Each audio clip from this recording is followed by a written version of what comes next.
नमस्कार। आइए सुनते हैं मुंशी प्रेमचंद की लिखी कहानी विध्वंस। जिला बनारस में बीरा नाम का एक गांव है। वहां एक वृद्धा संतानहीन गोड़िन रहती थी जिसका नाम भुनगी था। उसके पास एक धूर भी जमीन न थी और न रहने का घर ही था। उसके जीवन का सहारा केवल एक भांड था। गांव के लोग प्रायः एक बेला चना चबेना या सत्तू पर निर्वाह ही करते थे, इसलिए भुनगी के भाड़ पर नित्य भीड़ लगी रहती थी।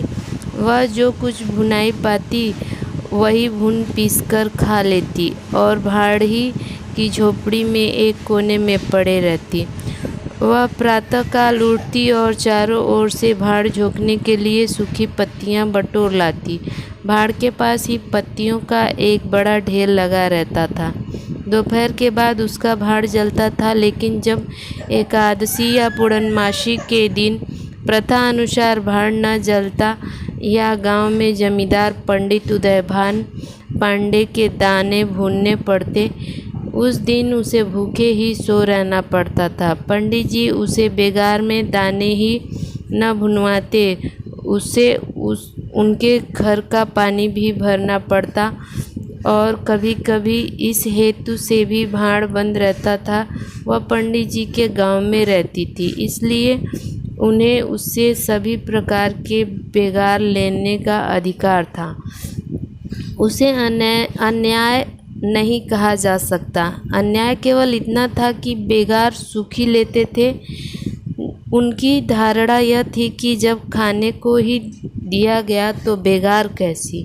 किसान को अधिकार है कि वह बैलों को दिन भर जोतने के बाद शाम को खूंटे से भूखा बांध दे।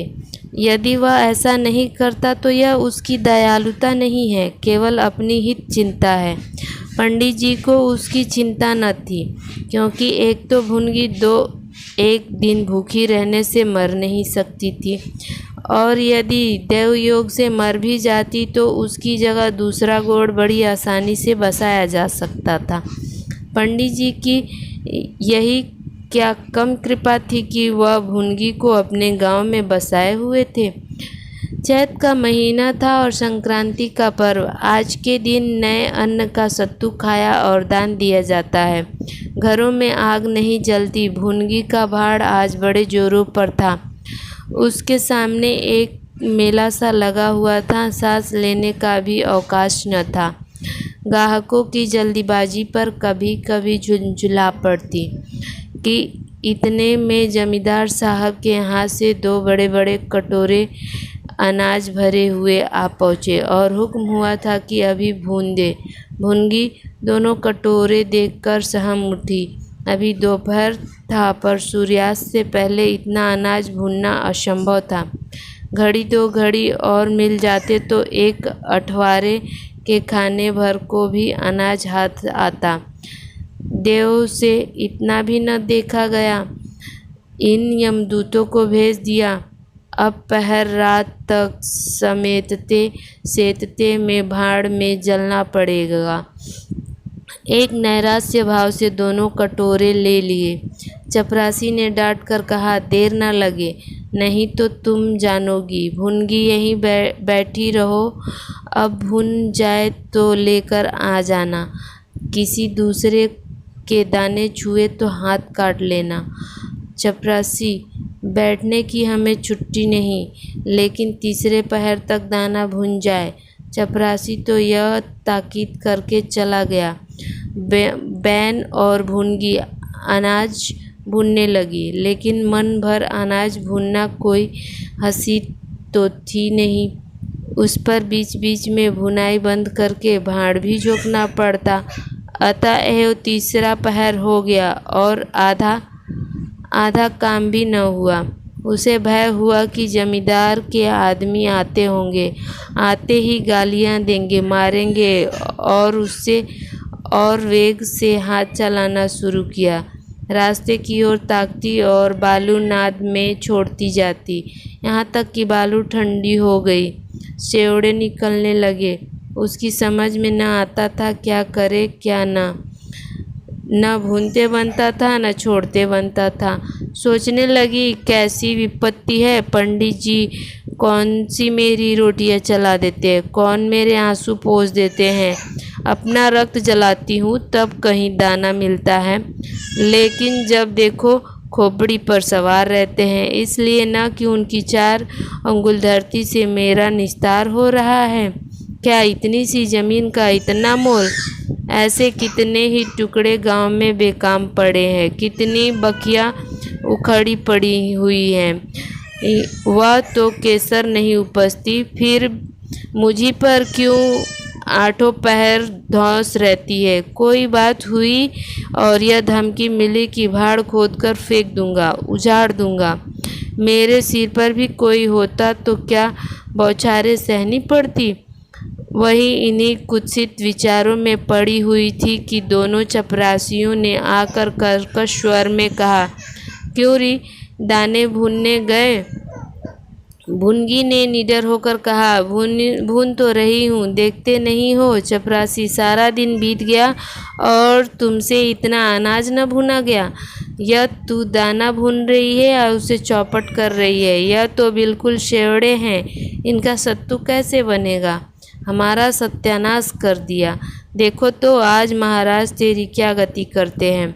परिणाम यह हुआ कि उसी रात को भाड़ खोद डाला गया और वह अभागिनी विधवा निरावलंब हो गई। भुनगी को अब रोटियों का कोई सहारा न रहा। गांव वालों को भी भाड़ के विध्वंस हो जाने से बहुत कष्ट होने लगा। कितने ही घरों में दोपहर को दाना ही न मसमय होता। लोगों ने जाकर पंडित जी से कहा कि बुढ़िया को भाड़ जलाने की आज्ञा दे दीजिए, लेकिन पंडित जी ने कुछ ध्यान न दिया। वह अपना रौब न घटा सकते थे। बुढ़िया से उसके कुछ शुभ चिंतकों ने अनुरोध किया कि जाकर किसी दूसरे गांव में क्यों नहीं बस जाती, केवल उसका हृदय इस प्रस्ताव को स्वीकार न करता था। इस गांव में उसने अपने अधीन के 50 वर्ष काटे थे। यहाँ के एक एक पत्ते पेड़ से उसे प्रेम हो गया था। जीवन के कुछ सुख दुख इसी गांव में भोगे थे। अब अंतिम समय वह इसे कैसे त्याग दे, यह कल्पना ही उसे संकट में जान पड़ती थी। दूसरे गांव के सुख से यहाँ का दुख भी प्यारा था। इस प्रकार एक पूरा महीना गुजर गया। प्रातः काल था। पंडित उदयभान अपने 2-3 चपरासियों को लिए लगान वसूल करने जा रहे थे। कारिंदों पर उन्हें विश्वास न था। नजराने में, डांडबाद में, रसूम में वह किसी अन्य व्यक्ति को शरीक न करते थे। बुढ़िया के भाड़ की ओर ताका तो बदन में आग सी लग गई। उनका पुनरुद्धार हो रहा था। बुढ़िया बड़े वेग से उस पर मिट्टी के लौदे रख रही थी। कदाचित उसने कुछ रात पहले ही काम हाथ में लगा दिया था और सूर्योदय से पहले ही उसे समाप्त कर देना चाहती थी। उसे लेस मात्र भी शंका न थी कि मैं जमींदार के विरुद्ध कोई काम कर रही हूँ। क्रोध इतना चिरंजीवी हो सकता है, इसका समाधान भी उसके मन में न था। एक प्रतिभाशाली पुरुष किसी दीन अबला से इतना कीना रख सकता है कि उसे उसका ध्यान भी न था। वह स्वभावतः मानव चरित्र को इससे कहीं ऊंचा समझती थी। लेकिन हाँ हतभागिनी, तूने धूप में ही बाल सफ़ेद किए। सहसा उदयभान ने गरज कर कहा, किसके हुक्म से? भुनगी ने हक्का बक्का कर देखा तो सामने जमींदार महोदय खड़े हैं। उदयभान ने फिर पूछा, किसके हुक्म से बना रही है? भुनगी डरते हुए बोली, सब लोग कहने लगे बना लो तो बना रही हूँ। उदयभान, मैं अभी इससे फिर खुदवा डालूँगा। यह कह उन्होंने भाड़ पे एक ठोकर मारी। गीली मिट्टी सब कुछ लिए दिए बैठ गई। दूसरी ठोकर नाद पर चली गई।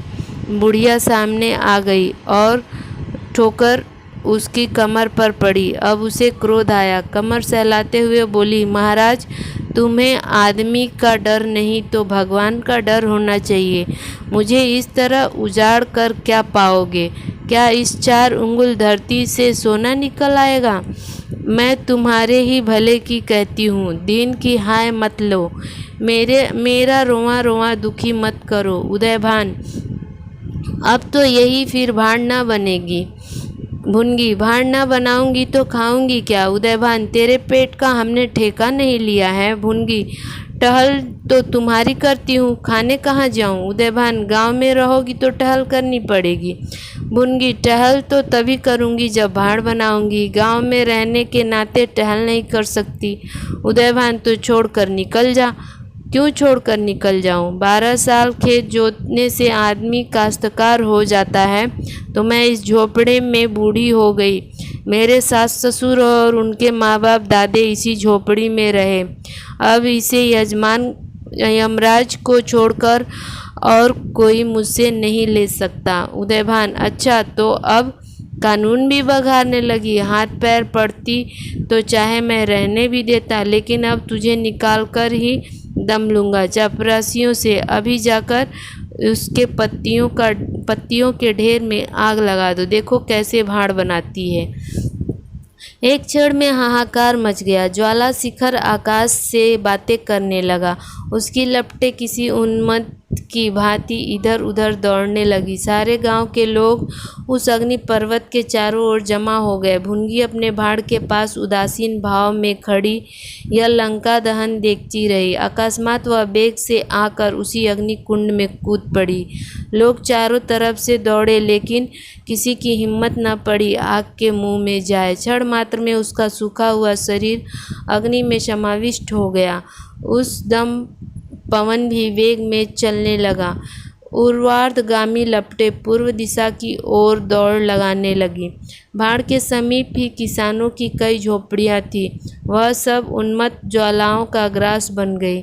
इस भांति प्रोत्साहित होकर लपटें और आगे बढ़ी। सामने पंडित उदयभान की बखार थी, उस पर झपटी। अब गांव में हलचल पड़ी। आग बुझाने की तैयारियां होने लगी, लेकिन पानी के छींटे ने आग पर तेल का काम किया। ज्वालाएं और भड़की और पंडित जी के विशाल भवन को दबोच बैठी। देखते ही देखते वह भवन उस नौका की भांति जो उन्मत्त तरंगों के बीच झकोरे खा रही थी, अग्नि संसार में विलीन हो गई। और वह क्रंदन ध्वनि जो उसके भस्मावशेष में प्रस्फुटित होने लगी, भुनगी के शोकमय विलाप से अधिक करुणकारी थी। धन्यवाद। अगर यह कहानी पसंद आई हो तो वीडियो को लाइक और चैनल को सब्सक्राइब कीजिए, और भी कहानी सुनने के लिए हमारे चैनल पे बने रहिए।